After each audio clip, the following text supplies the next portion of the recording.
has asked us in a matter of being able to be inclusive and politically correct, if you can all get out, we need to be boy, girl, boy, girl, boy, girl. Good, you got it. I was afraid that wasn't going to go over. That's,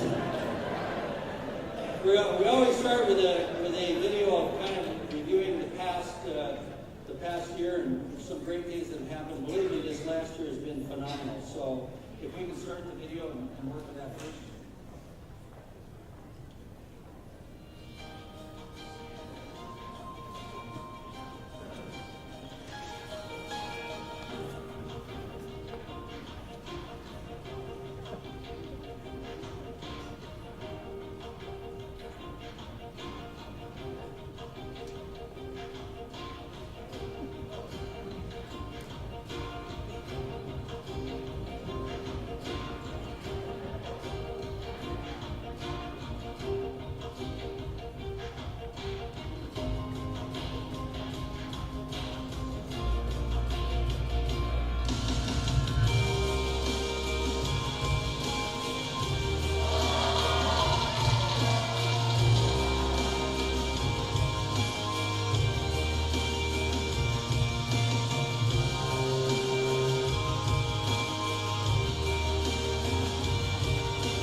CWI's class of 2016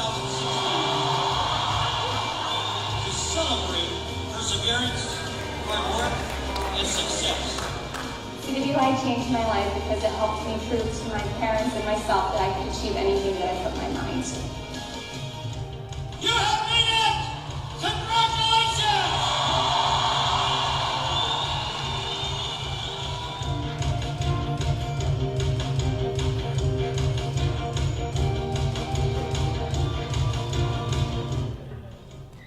Congratulations, Kyle.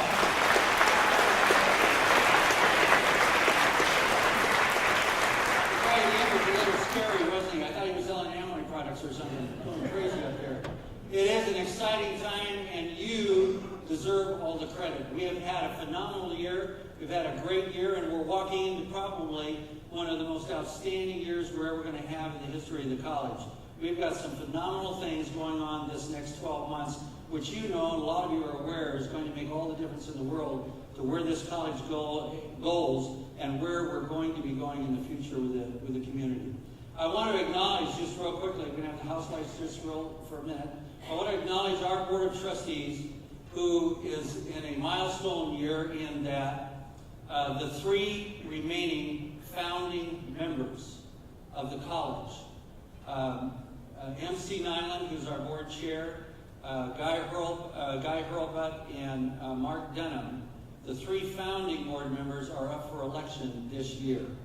And I want to acknowledge those 3 and Emily Walton, and I believe Stan Bastion has come in. Would they please stand and be recognized?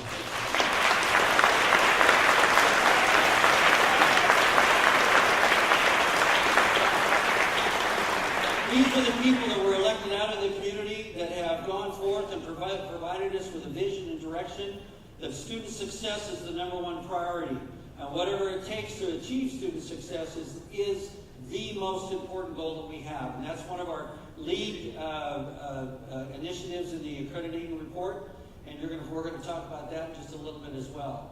I want to make one other acknowledgement too. We have some foundation board members. Our CWI Foundation, I think, Joel Hickman, I think, had to leave early, but I think Mike, there he is. Here, give him a hand. Our foundation board member is Idaho Power. Solar Power, Idaho Power.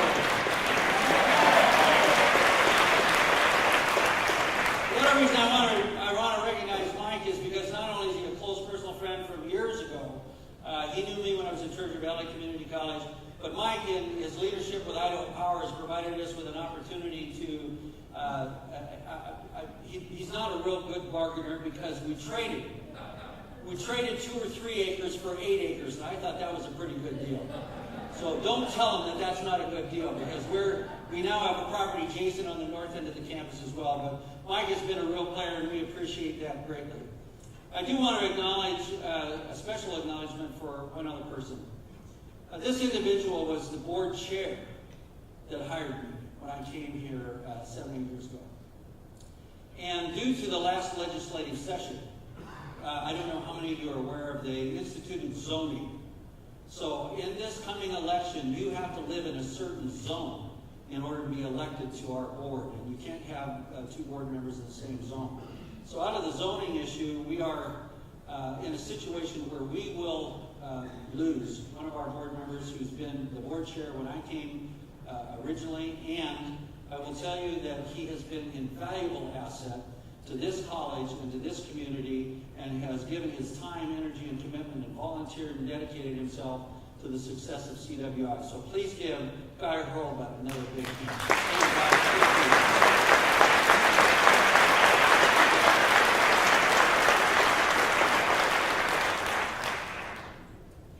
See, I'm already behind. There we go.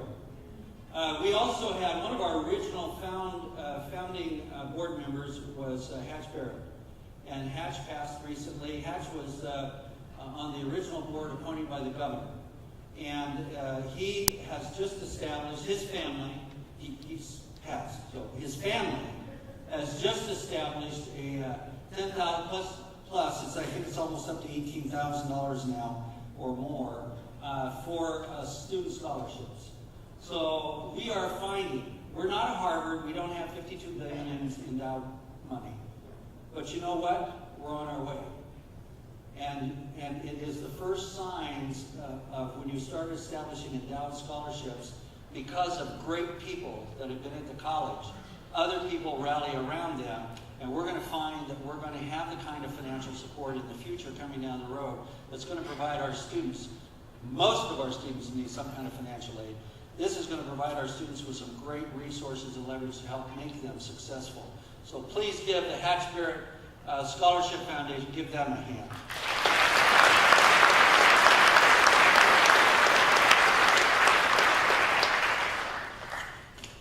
This year,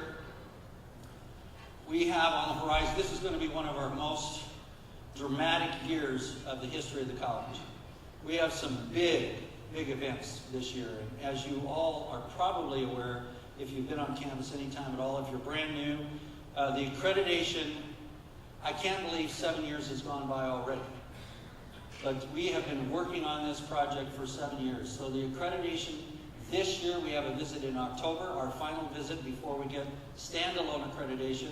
And CSI, who is our host college at the present time, when we issue our degrees, it's always in combination with CSI because they're the host college.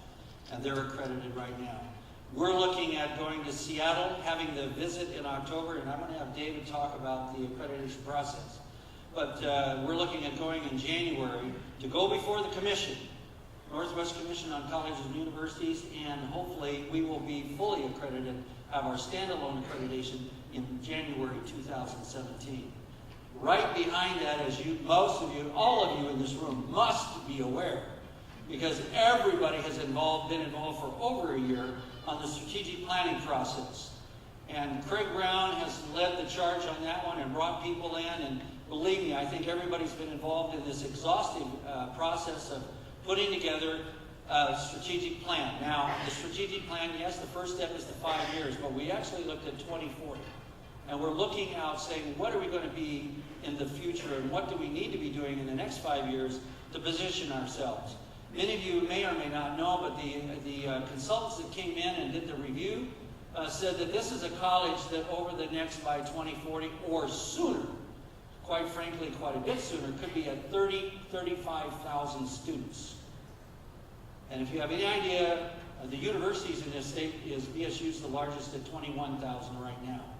This college could be the largest economic driver in the state of Idaho, literally, in the next 5 to 10 years at the rate we're going. So give yourself a hand for achieving some great actions. The other major driver we have is campus development. I'm sure you're well aware. I've been told by my wife, clearly she's sick of seeing me on the news at 7 and 2 and 6, and that I'm really not photogenic. So it would be better if we had Jennifer Couch or somebody who really was photogenic actually talking to the press. We've had an unveiling on the main campus in Nampa. We are proposing 2 buildings. We're looking at a health science building, which is critical to our success in the fact that we have 2 new hospitals under construction within 5 miles of us. We've got a brand new St. Al's hospital that's going up just up on Garrity Boulevard, and we've got a St. Luke's hospital out by Costco 2 exits out. Those are going to be driving forces for us to expand and absolutely provide excellence in healthcare and nursing, as well as all the auxiliary training programs for the healthcare industry. The other proposed building on the main campus that was unveiled was the Student Center. And we've spent a lot of time with the community explaining that the Student Center is not a student activity center where there's bowling alleys and pool tables. It's actually classrooms and meeting rooms, and we'll have programs in that building. We'll have all of the student services support staff will be in that building as well. So it will be a chance for our students, most of which are commuter students, meaning they come, they take their class, and they go away. It'll give them a place to meet and greet and have the kinds of interaction that needs to take place in lifelong learning and needs to take place in the new learning environment, where it's not just a computer and it's not just the didactic interaction between the teacher and the classroom, but they actually talk with other students, work on projects, and develop those interpersonal skills which are critical to their future success, and no matter what program that they go into. And last but not least, community workforce and innovation. We've literally identified CWI as community-based and community-focused. That workforce is one of our major focuses. As you well know, we are, if you do not realize it, we are an economic engine in the Valley. Boise Valley Economic Group comes to us constantly to help secure companies coming to the Valley. They also come to us when they're trying to figure out how do we help a business not only survive, but actually be successful in the economy that it's in today. How do we provide the kind of customized business and industry training that will help move them forward? How do we provide the skilled labor that's necessary for our economy to flourish and to grow? And we are viewed, CWI is viewed as one of the major resources in achieving those kinds of goals and opportunities. The other thing I've got to tell you that I am honored and proud to be a part of the College of Western Idaho for multiple reasons. Innovation. Usually you talk about universities, they do research and they do studies and then they're innovative and they've got entrepreneurial programs and so forth and so on. Did I lose the batteries? Oh, thank you. This is back. This is not. Never mind. Okay.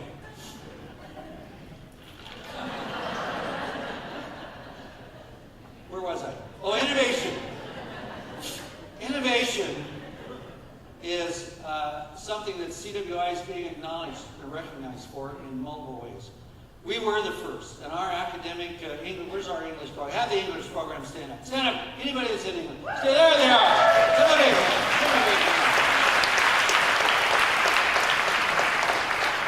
One of the first major academic innovations was English 101 Plus, which has made a significant difference in the pass rate for students that come in. And some of you may not know, but historically we have a tremendous number of remediation students that need to be brought up to speed, to have kind of development before they can start their actual college career or college programs. And one of the real keys in both math and English, we have a math department who's, where's the math department? I have the math department stand up too. Where's the math department? Come on. Oh, there's right up. English, there's something wrong here. The English department, they're together. The math department spread out all over. We really don't like those other people. They're calculus. We're trigonometry. Math and English, two of the key pathway courses for a college to be help our students be successful. English had a huge breakthrough with English 101 Plus, and instead of a student coming in here and saying, "Okay, I can't. Need remediation skills. I'm going to have to take some extra coursework," the traditional format was that you'd sign up for English. I won't have the numbers right, but you start for 0050, and then if you have 15 weeks, if you get a C or better, you go to 070, and if you get a C or better, then you get 17 weeks of 080, and then after a year, then you get into English 101, and you run out of money and you have to go home. So, this last year, it was a pilot that was run with English 101 Plus, and finally somebody said, don't say it's 89.9% success rate, just say 90, round up. We had a 90% success rate with students taking that English 101 Plus, and in the first semester, getting that 101 coursework done. That is huge. Math, I know, is running, I can't remember the name, the math lab.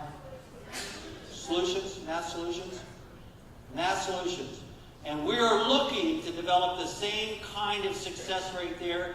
And I will tell you that I sit on 3 different national committees as well, and CWI comes up constantly. First of all, they want to know where Boise, Idaho is. But secondly, CWI comes up constantly about innovation and being innovators and coming to the table with new innovations in terms of how we deliver instruction and how we're changing people's lives. We are changing people's lives for dynamic purposes. I've used that branding, I've used that phrase for years, but it's not just a branding and not a phrase. That's what we're doing. That's what you're doing. You're actually changing people's lives, and you're changing how higher education is being delivered. And that, I can't thank you enough for, because that's going to change the world. That's going to change the future of education. And in the same regard, in the professional technical areas, in the career and technical areas, I've got Dwight Johnson here that's going, not again, I've trained you 100 times. It's not professional technical anymore. We changed the name. Nationally, we're in line. We're career and technical education. We are meeting with business and industry face to face, and those programs in career and technical education are having a huge impact on offering courses and programs in the new delivery system as well. They're actually engaged in where they're offering swing shift courses, which is unheard of in terms of a professional and career and technical type programs. But it's making a difference for access, affordable access for our students to get into the mainstream, become skilled labor, and help change the economy and be an economic driver in the region. Let's see if this is, no, still, okay. stage 4, the evaluation of our accreditation. This is one of the biggest things that's going to happen this year and actually be finalized January of this year. We're down to the team coming out in October 5th, 6th, 7th, I believe, in that date, and 5th, 6th, and 7th. I'm going to bring David up to talk about that in particular. Oh, wait a minute, not yet. Accreditation, for those that may not be aware of why this is such a big deal. Our students, all of their coursework now transfers to the university and now has credibility at the national level because we're attached to CWI, who is an accredited institution. If you don't have accreditation, if you aren't an accredited institution, your students will struggle and will have difficulty actually leveraging their degree or getting into a degree type program. So programs specific to our local community once we're fully accredited and stand alone. And I will tell you, is the press here? No. Okay, I can tell you. They are here? Hi, how you doing?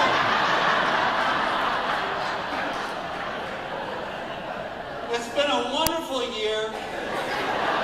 We have no secrets except this one. We're on the verge of one of the biggest breakthroughs we're ever going to have. Because our instructional units, our academic instruction and our technical instruction are aligning themselves now so that we can, when we get fully accredited, we're going to explode again in terms of programs and offerings for students for this community. And I want to thank everybody in the instructional arena that's had the foresight and the vision to get together and start to figure out now, how do we deliver it in January or fall of 17 once we're fully accredited? You can't do it and implement it all the same day. So we've had teams, and I want to compliment the instructional units across the board for putting together the thought process and the vision to say, what do we need to do? What do we need to have prepared to be ready to deliver that to the community and be out in the community once we're fully accredited? Continued access to federal funding. Obviously, access to federal funding is going to increase dramatically once we get our own accreditation. We will not have to go through CSI to get approval to go after federal funding, Title III, Title IX, these other kinds of funding sources. It will create a better mainstream where CWI can go after their own federal and state funding outside of that. And acknowledge of quality of instruction and institutional integrity. We already have quality of instruction. And it's one of those things that is built into the value system of an institution. And this college, and you as faculty and staff of this college, have built in quality at every turn. We constantly analyze, we constantly look at how does quality sells. Quality brings students. You can have any kind of program available, but if it isn't one that delivers a high quality of instructional program, it's not going to be successful long term. And I'm very, very proud of the fact that we are already there and constantly striving to improve that area. What I'd like to do now is have David Shelburne come up and talk about the accreditation process. It'll be about 3 hours, so relax, moving close. But David, please give David a hand. Well, good morning. Before I get started, I just have to say that during the unveiling, the mayor of Boise said, you never want to have to follow Bert Glandon. So Audrey and Jennifer must have sat in the office and said, let's just stick this sucker right in. Let's see how he does. It's great to see everybody, as well as I can see right now. But so good morning. And as Bert said, accreditation visit year 7, it's here, finally, right? After a 7-year process. And I've been involved in it for 4 years, preparing the report with a very large team that's been very dedicated to the process. And that report is complete now. We've just made it available out on our website. And I've sent it out to some of our email lists, serve lists, but we're going to make sure that everyone gets it after today. So if you're interested, you should go out and take a look at it.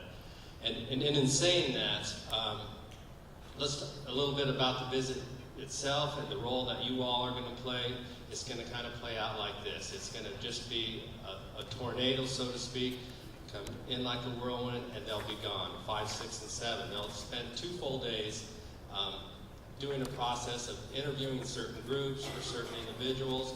So, well, I guess what I'm trying to say is it may have a great impact on you, and we won't know that yet because we haven't got their agenda and who they'd like to talk to.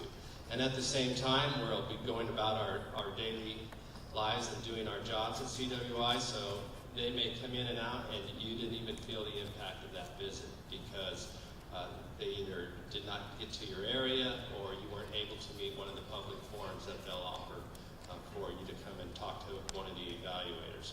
So again, so that it can have a great impact on you while you're here, or you may not feel it at all. But it's such a big deal. It's going to be what defines how we move forward into the future. And I'm just sure that we're going to be accredited, but you never know. And I've shared this report with many experts in the field of accreditation, and I'm getting very, very positive feedback. So I'm feeling really good about where we stand and how we stand as an institution. And I'd like to say to that is when I read that report, and I've read it, I don't know, 10 times probably since we finalized it, and, well, maybe not 10, but I've read it 10 times in its development, more than that. But as I see it and I look at all of you, we're all embedded in that report. It really tells the story of all the hard work that's happened since the inception of 2007 and starting our class offerings in 2009. And the thing that you really need to, I guess, focus on and be prepared for the visit is just knowing what our mission is, knowing what our core values are. You don't need to memorize them, you don't need to be able to recite them to an evaluator, but refamiliarize yourself with what those are. And you'll see those in the report, and they're on the website as well, all in the accreditation document area. So I'm not even following my script. I want to make sure I don't leave some important items out here. I went through 2 already. Well, what I'm... I was trying to speed up the process. Okay. So I'm not doing well. I started to wander. I was trying to help. Am I wandering? All right, well, I won't... Here we go. I'm going the wrong way. I think you broke this thing. All right, so we've really covered when the team is coming. What I do want to say to this is, as you talk to evaluators and go in the visit, even though this seems like a final destination for us, and in one sense it is going through the candidacy process, this is the key thing that you really try to make sure the evaluators understand, that you understand, that this is a continuous improvement process. So as we get this 7-year report and we go through the visit and receive accreditation, there's a whole team on the campus already working on the year 1 report. So it is a continuous process. It never ends in a continuous 7-year cycle. I borrowed a couple of these from Chris Bragg from CSI because he does such a great job. And what his point here, and this was one of his slides, is not to be nervous about the visit and what do I say or what shouldn't I say. The thing is that you all do such a wonderful job and you know your job. So just be yourselves as you talk to the evaluators. And if you can't answer a question that they have, that's no big deal. And I'm sure that won't happen. But again, there's no reason to fear what the visit's going to be about. And what they wanted, what will they want? In my opinion, when they come in for the visit, what they're really trying to do is establish, are we doing what we said we're doing in the report? Because when the team shows up, they'll have read this report and they'll have already made a lot of evaluation themselves and have a significant start to their report that they'll hand into the commission just based on the report itself. So they're not here for a seek and destroy or to trip you up. This team that will be coming, and we don't know who that team is yet. We do know who the lead is, and his name is Dr. George Pumphrey. He's a retired president, and he last served his presidency at South Puget Sound Community College. And Dr. Fox at CSI knows him quite well, and he said, his words to me is they couldn't have picked a better individual to send to CWI. He's a thoughtful thinker, knows how to lead the team. And then speaking of the team is a team of our peers. So they're here for two reasons. One, to evaluate us, and one, to steal all of our good best practices. And that's the truth. And so treat them as colleagues, because that's what they are. And they will have their own experience and insight too, so feel free to question them. If we're not perfect, and that's the other thing that we'll talk about with them. We'll identify our challenges, and we'll tell them that, yes, we do have areas that we know we need to improve on. But speaking to which the 5-year strategic plan couldn't have come at a better time, because in that plan, we spent a lot of time identifying what those challenges are and how we're going to address them, and the plans that we'll be putting in place to deal with those challenges. And a very straightforward one, because it's been the Commission's concern for quite some time is our fiscal sustainability, and that's all caused by, I won't go into all the negative, but we're not funded at the rate that we should be by the state legislatures. We're about $6.2 million behind the other community colleges, and that's a concern, but it's a reality. But we have a plan in place, a 5-year fiscal plan that addresses that. So anytime you feel like you may not have an answer, guide them to the 5-year strategic plan, because there's a lot of answers in that, and that's heavily embedded in the 7-year report for them to look at. Let's see.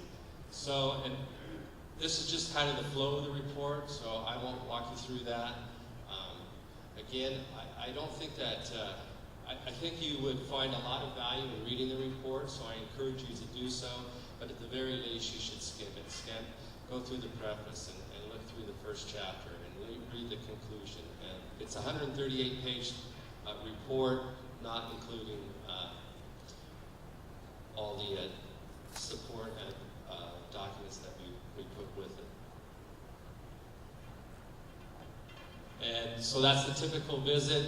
Again, it'll be a team of anywhere from 7 to 10 people. I expect I don't quite know what her official title is, the Executive Director of the Commission, Sandra Ellman.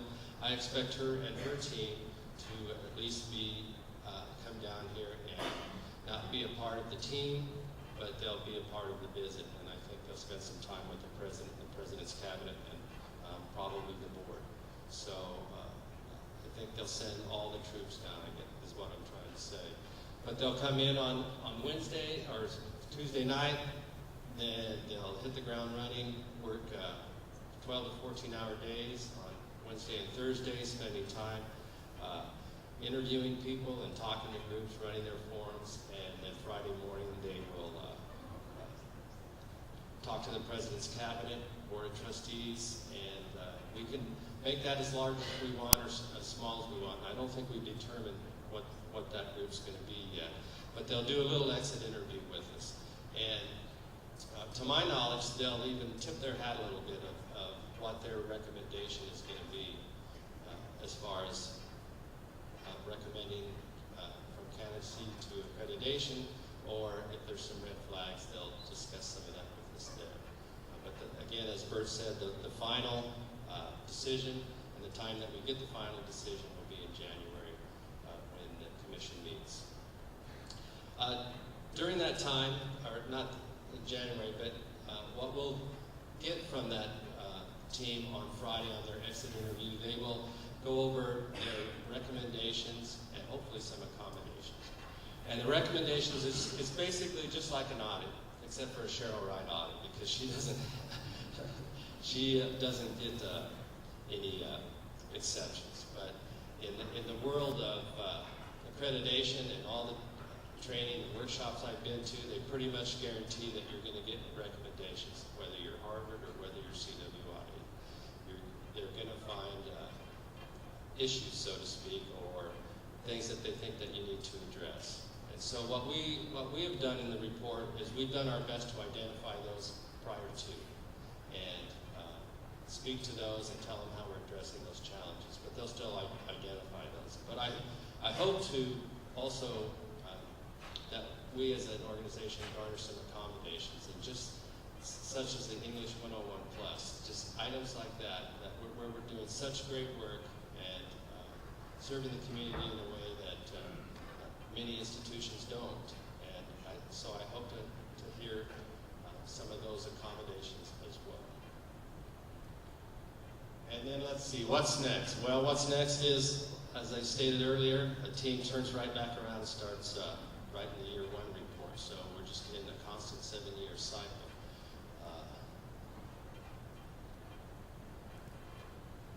And Bert went over that, so yeah, the whole January thing, I won't go through that again.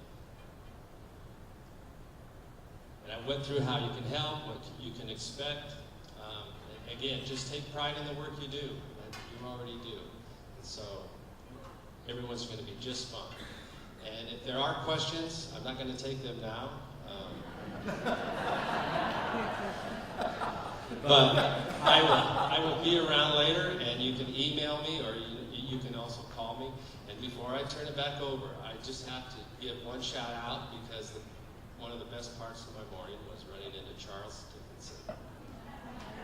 Welcome to the club, brother.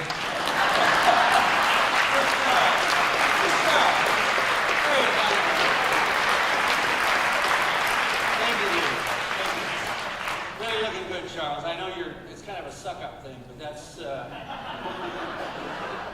I do for you, sir.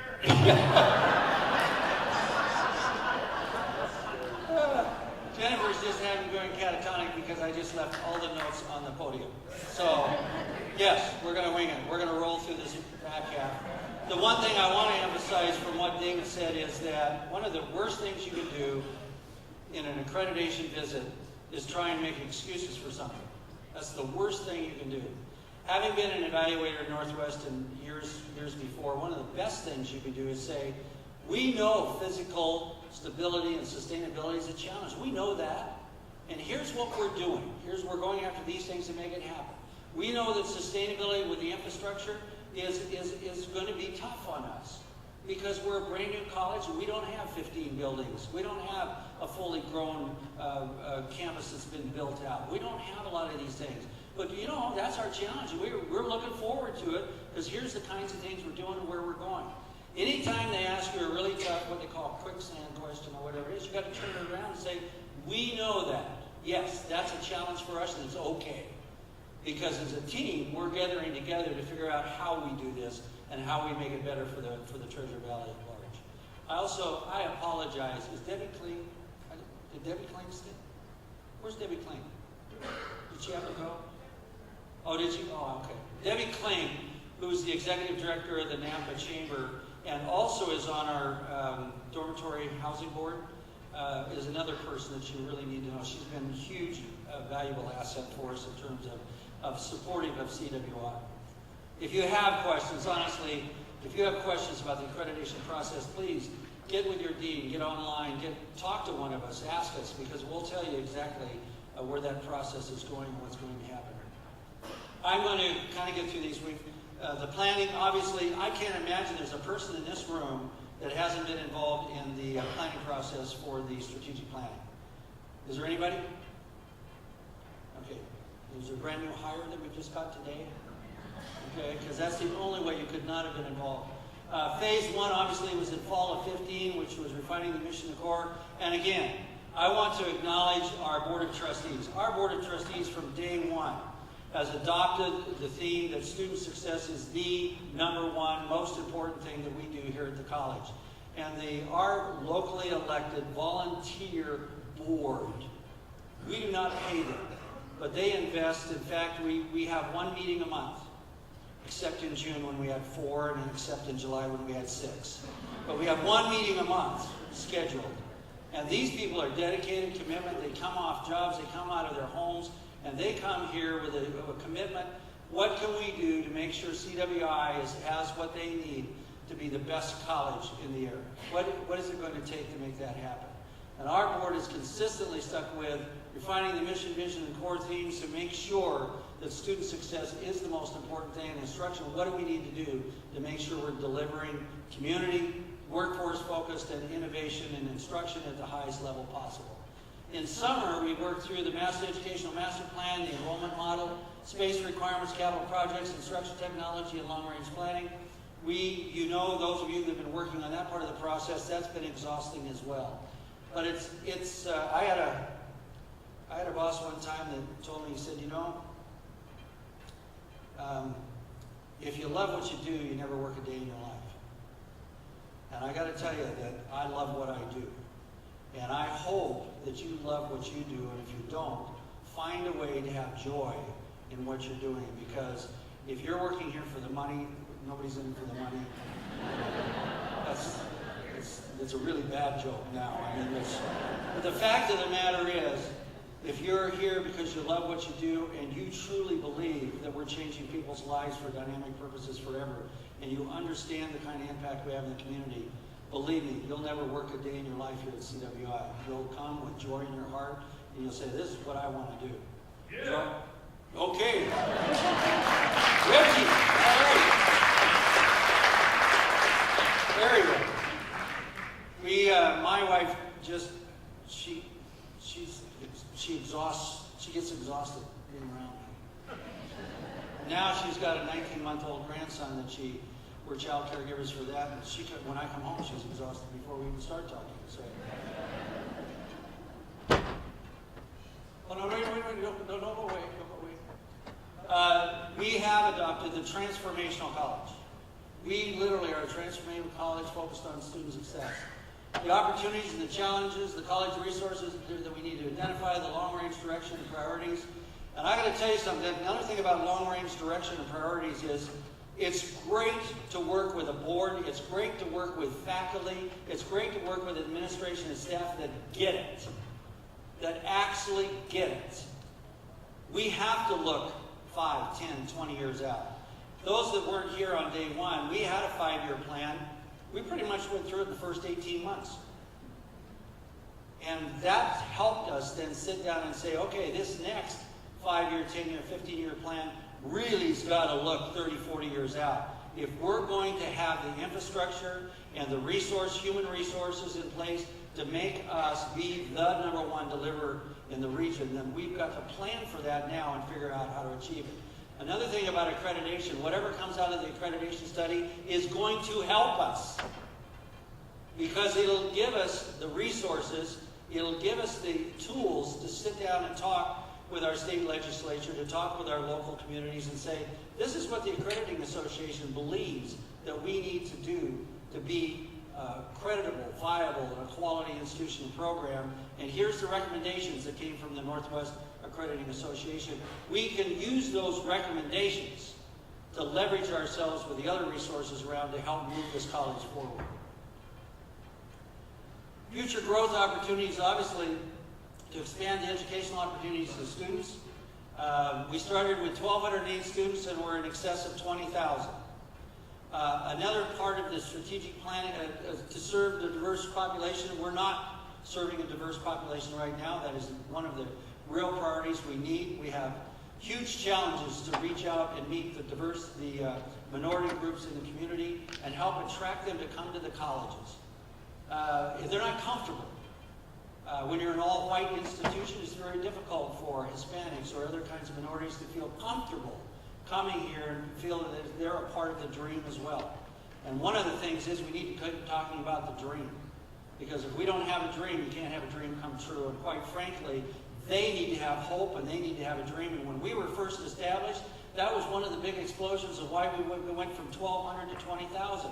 Is because people all of a sudden had affordable access to higher education. And for once in the valley, it became there's hope.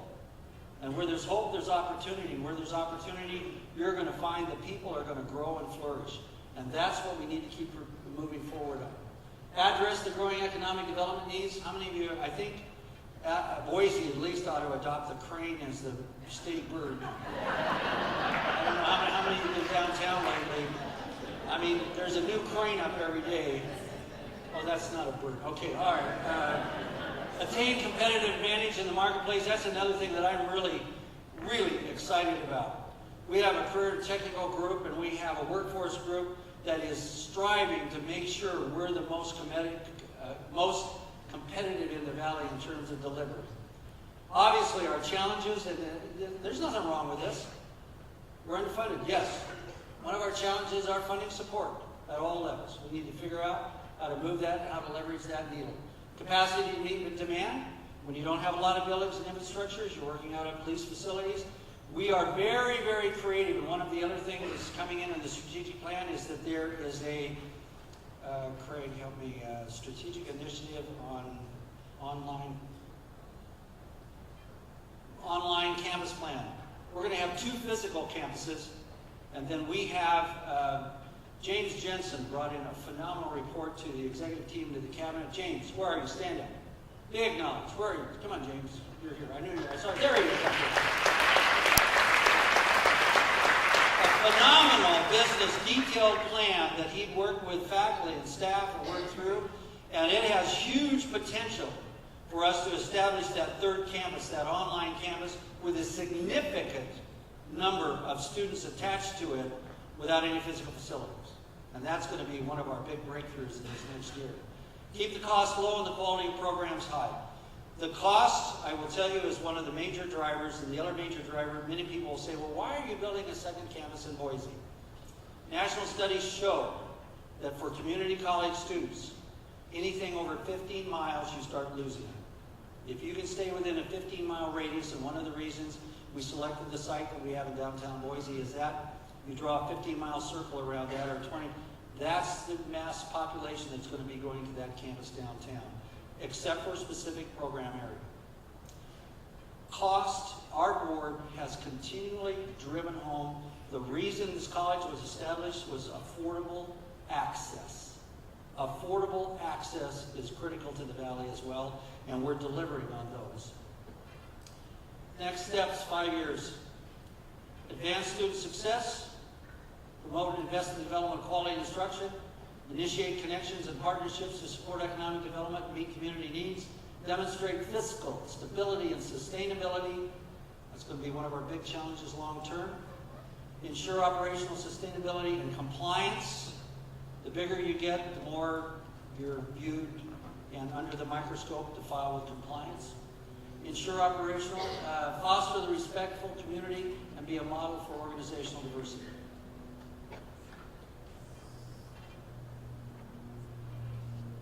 And developing metrics for all those is what our next phase is next going into. This year, growth and expansion, new programs. First open, I'm not going to read all those. Going through those periodically, we've had some great new programs on the line. I will tell you that several of the board went to the first graduating class of the law enforcement group. First graduating class. I got to shake hands with those students in the hallway before they came in and got their degrees. And they didn't actually graduate until Friday, but the graduation was like on a Tuesday. 9 of them already had jobs. And I'm sure the rest of them, I'd call on, the rest of them had jobs already by the time they graduated. It was a little scary because they had a video that they showed of the training and what they went through. And I did not realize that I probably will never be a policeman because the law enforcement, they actually tase you so you know what it feels like. They actually, you go through a gas mask thing without the mask, so you know what it feels like. And I thought, wow, here's these young adults, and they're committed. In today's world, with the crisis that we face, and with what's going on, here's 19 young adults, men and women, that graduated out of that program and said, no, I'm committed to serve and protect. You got to admire that.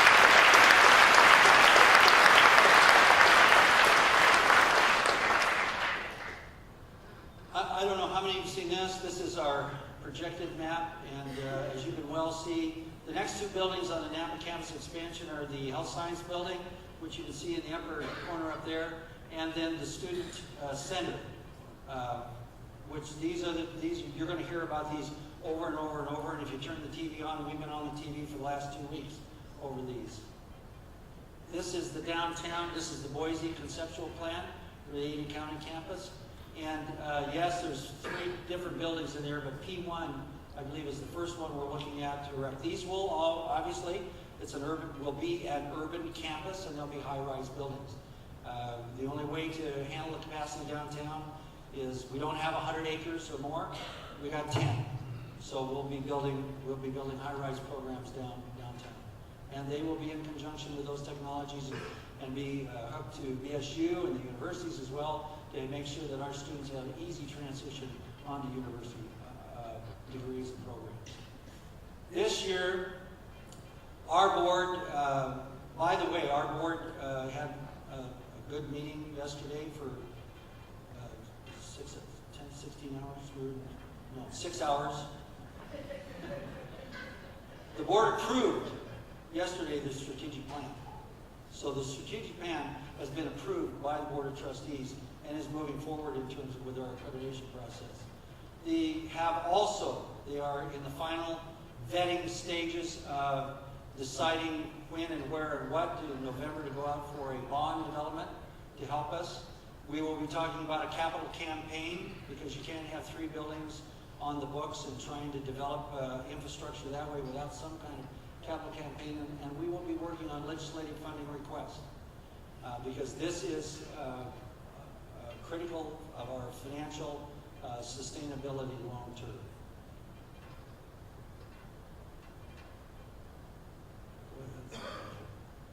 CWI, community service, career success, and transferable credits.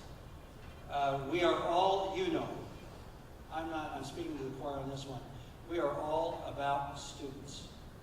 And I will tell you that when the accrediting comes, one of the things you will want to have in your quiver is a story about a student. I've got 30, 40 of them. The board members I know have stories about students that presented at the board meeting and what a difference it's made in their lives. It's not just a branding phrase that we change lives for dynamic purposes forever. That's just not it. It's the people that we've touched that now are making a difference in our community. And you, I don't care what job you have, I don't care whether you're a faculty, a staff, a frontline person, a custodial person, a grounds person, you, each and every one of you, have the opportunity every day to touch a student in some way. I always use the story when I was at Treasure Valley Community College, one of our best recruiters was the night and weekend janitor, Rod. Rod was responsible in one weekend for securing a family of 7, all of which attended that college. Just because he took time off of cleaning his floors to take him around. They commuted from Bend, Oregon, all the way to Treasure Valley. And he took them around, opened up the building, showed them the science labs, told them what was going on, and what kinds of programs and all the activities and things that were occurring. Each one of you, by looking at a student each and every day, can change a person's lives and change their attitude about coming to school. A lot of students come to us and out of fear, they may turn and go away because they don't see a friendly face or they don't get a friendly voice. I'm proud to say that any time I've been in any one of our buildings, I've had people come up to me and say, look, can I help you? Because you look lost. And I said, I was really embarrassed one time to introduce him. I'm really the president. You are lost. Community education and awareness, community driving education and economic growth. Simple messages that will really be lasting effect. Workforce addressing shortage and high demands, innovation transforming the traditional classroom, and affordable, making college accessible for everybody. That's what we're noted for in the Valley, is that we have affordable access. And that's a huge breakthrough to this Valley. Here's the resource websites, web pages that you can go to get various informations on the various accreditation strategic plan, campus development, and CWI difference. And with that, I want to thank you for showing up today. I want to thank you, especially the community members, for coming. I want to thank our board. I want to thank each and every one of you that are in the room. You make a difference, and don't for a minute doubt that you make a difference each and every day with this college. Thank you, and congratulations, and let's have another great year. Let's go out there and do it.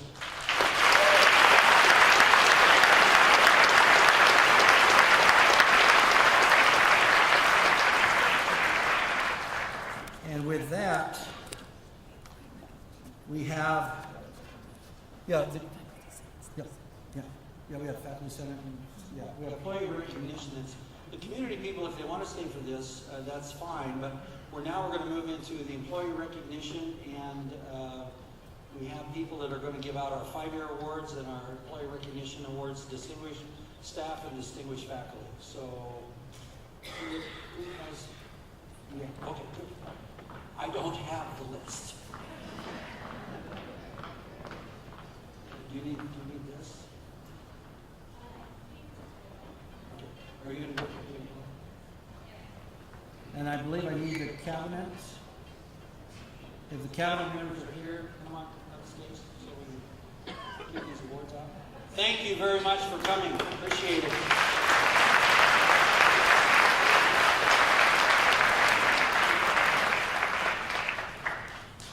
Good morning. If I could invite forward the Faculty of the Month recipients from the past academic year, and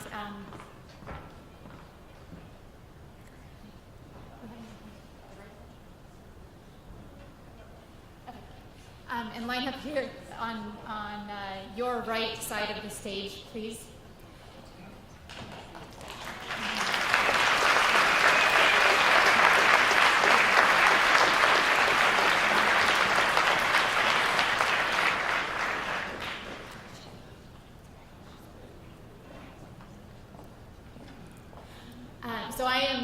It's a pleasure this morning to, as my first official act as Senate President, with all of the faculty together, to be able to announce these awards. Allison Baker is our first recipient. She was not able to be here today, but if we could honor her and her contributions.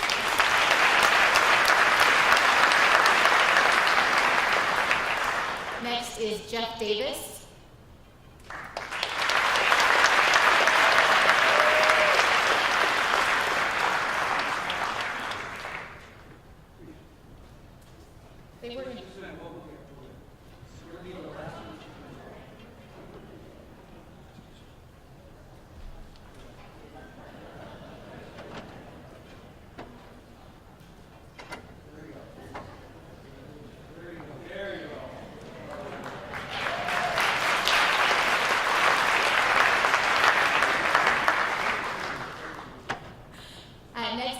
Dickinson.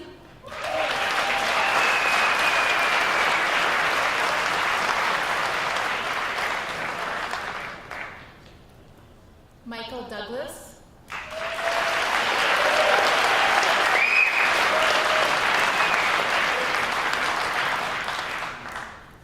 Jim Gatfield.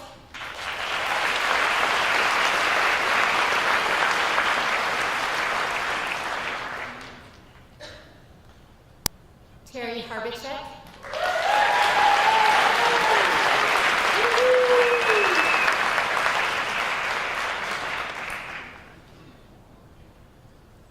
Teresa Isom.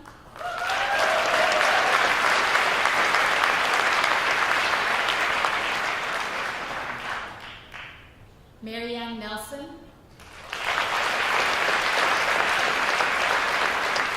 She's not able to be here today. Randy Reese.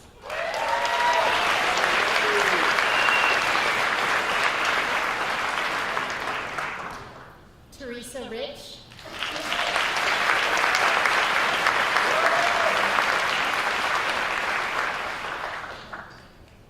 Angie Wachter.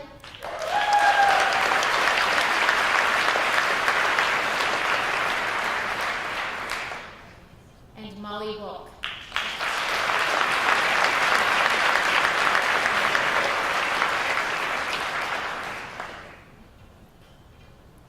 Please join me in congratulating all our Faculty of the Month for the 2015-2016.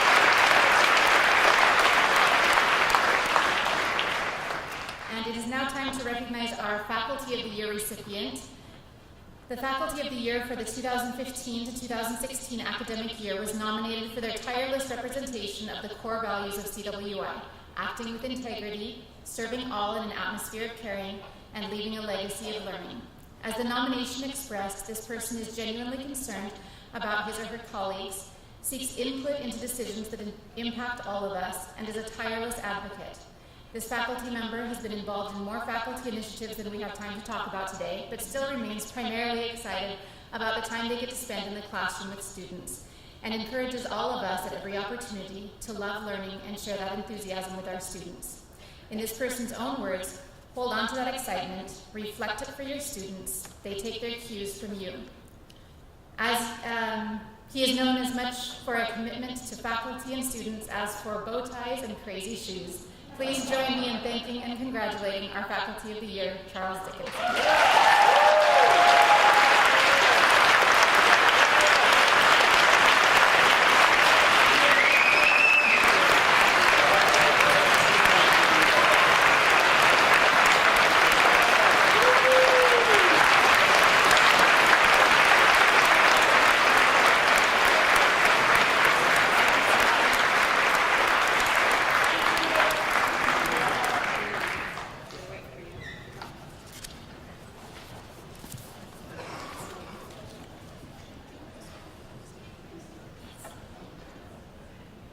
Charles, can we have you come back and get a picture with the executive team? By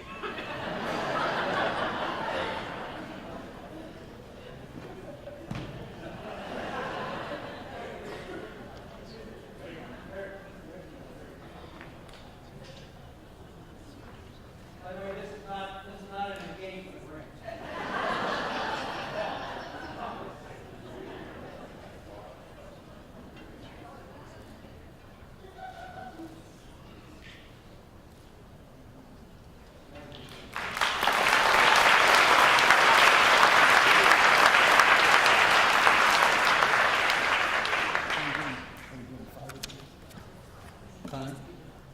Connor, are you coming in? Just one little story while as Connor comes up here. Those of you that don't know, Connor has terrorized his mother, Kathleen Curry, for weeks now, telling people that her wig was not on right.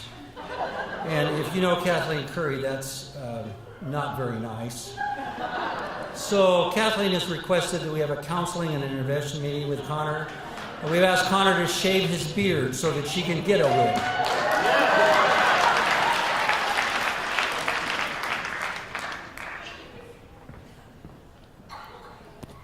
Mom, I'm not even sorry. At this time, can we have all the staff of the month please line up at the bottom of the stage? Thank you for that introduction, Bert. So good morning. My name is Connor McComas. I'm a CTE Learning Community Coordinator and also Staff Senate President. First, I wanted to dispel some rumors that I may or may not have started. Despite what I told all you at breakfast, I will not be singing or dancing. Staff of the month is not going to join me. And Leroy Forsman from law enforcement won't be showing us takedowns. So, if you like these jokes, just wait till the all-staff breakfast next year. But it really is an honor to present to you the CWI staff have been recognized as outstanding and have been conferred the title of Staff of the Month. CWI's Staff of the Month program is a college-wide initiative where staff are nominated by their peers for their outstanding actions. Every month, a staff member is chosen that reflects our institutional values, acting with integrity, sustaining our quality of life for future generations, serving all in an atmosphere of caring, respecting the dignity of opinions, innovating for the 21st century, or leaving a legacy of learning. And it really is an honor to be chosen from the entire college of your peers as the most outstanding staff that month. So to all you staff out there today, I just want to let you know, we do amazing things here at CWI. If you see it, please nominate your peers. We do really great things. So let's keep this program going strong.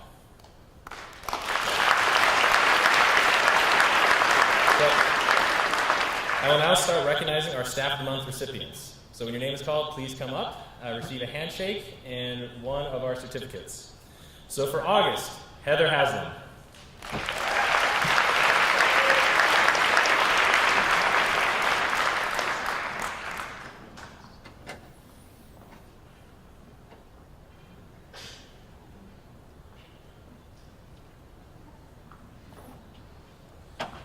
For September, Tessa Caleb.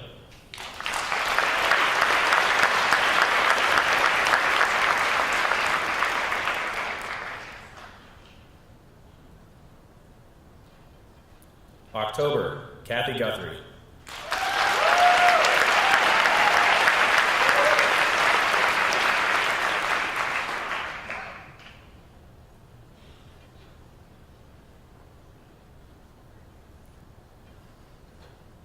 November, Heidi McKenzie.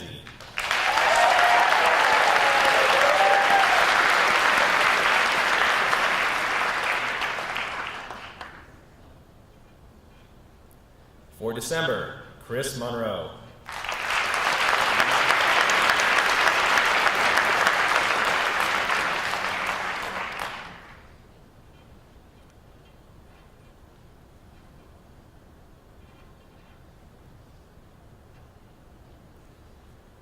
For January, Josie Ward.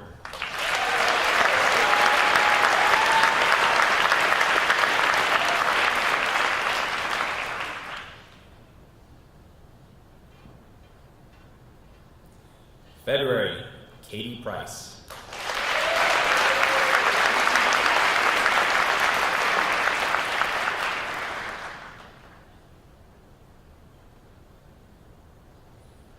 For March, Michelle Haviland.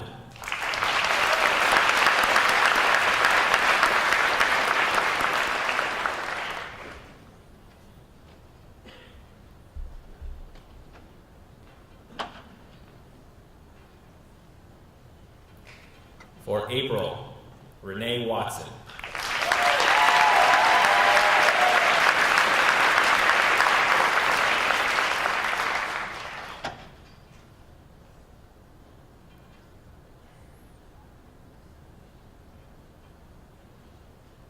For May, Nikki Houston.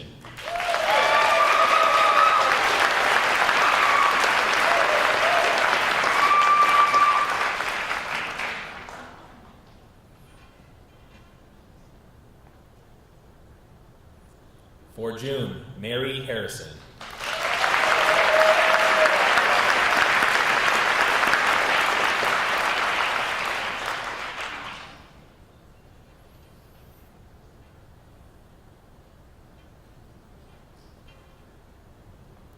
For July, Courtney Colby Bond.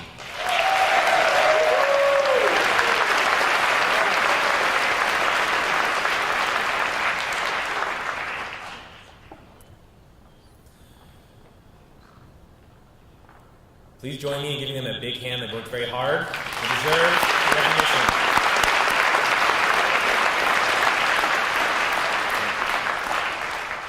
So from this excellent pool of staff, a Staff of the Year was chosen by a group of their peers.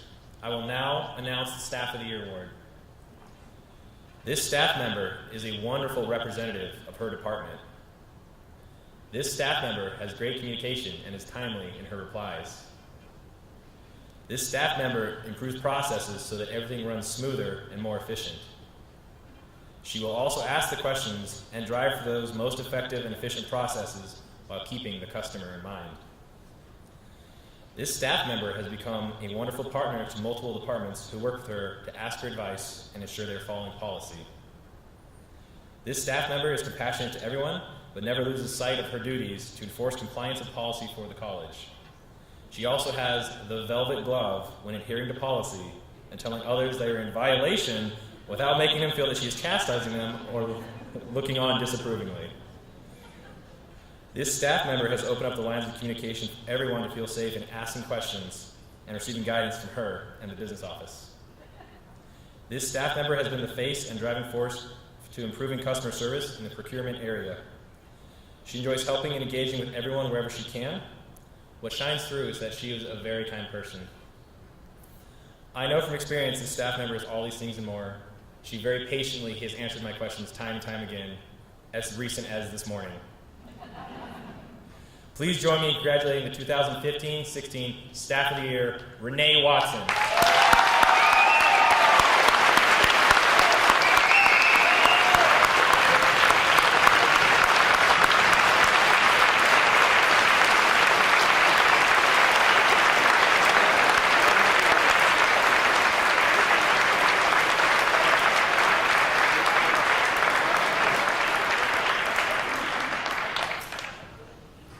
Renee, go ahead and step forward if you'd like a picture with BC.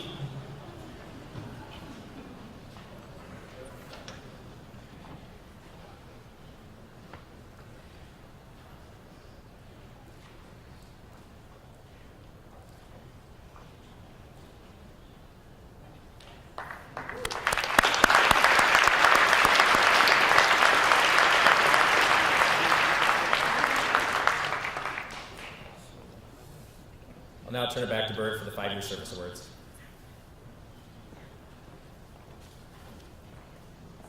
That also wasn't an engagement ring either. Okay, thank you. Fantastic, great work, well done. Give them all a big hand again. That's great.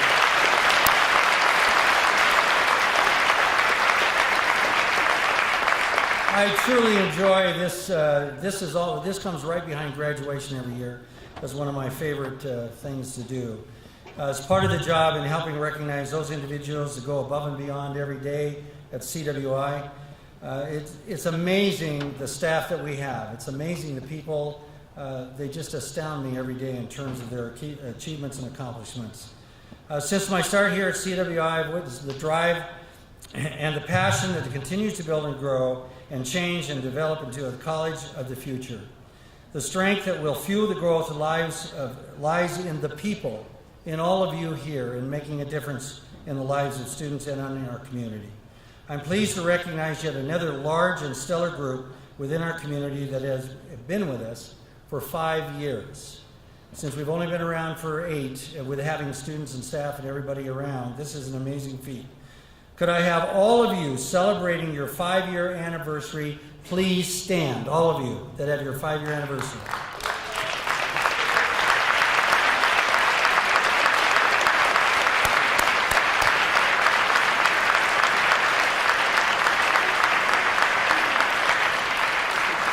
Thank you for your service and commitment to CWI, and I can't wait to experience 5 more years with all of you. Believe me, the next 5 years are surely going to be as exciting, if not more exciting than the last. This concludes the employee awards and recognition portion of our address today. We will need all staff and faculty recognized for this year's service, monthly and year-end award winners to meet in the front of the stage for photos with the recipients of your award. All faculty would please transition to the main hall for Executive Vice President David Shelberg's address. Staff will return to work and everyone else will have a great day. Enjoy. That's what it says. You will have a great day today. Bye. 5-minute break for those that want to attend the message training. We're going to hold that in here, so take 5 to 10 minutes if you need, and then we'll be getting started right in here for the staff that want to attend that. If you haven't attended the message training, please. The Board of Trustees have been through it, the executive team's been through it, Cabinet's been through it. It is really a great resource for you to gain some skills in handling all the questions that come about with a growing institution like ours. Community people will ask you questions. People in the grocery store will ask you questions. And this really is an opportunity to get some of those real simple, clear, direct answers to why we're growing at the way we are and why we need to do what we're doing. So again, honestly, thank you. I can't tell you how much I'm honored and privileged to be here. You have made the difference. Have a great day. Have a great week. Have a great year. We're going to have another great year.